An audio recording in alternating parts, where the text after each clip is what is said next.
Formal nang itinurn over ni South Korean President Lee Jae-myung ang chairmanship ng APEC Summit sa China.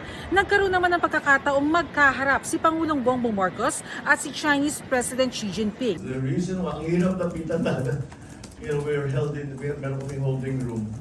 But every time he comes in, he's surrounded by security. So, ang hirap napitan, ayoko namang mamilit, baka suntukin pa ako ng security guard niya.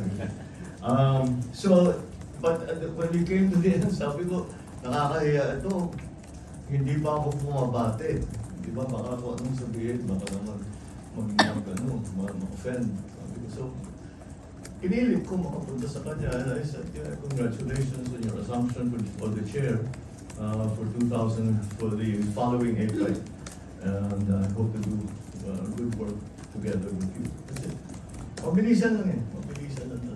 Muna rito sa Busan, South Korea, Bernadette Reyes para sa GMA Integrated News.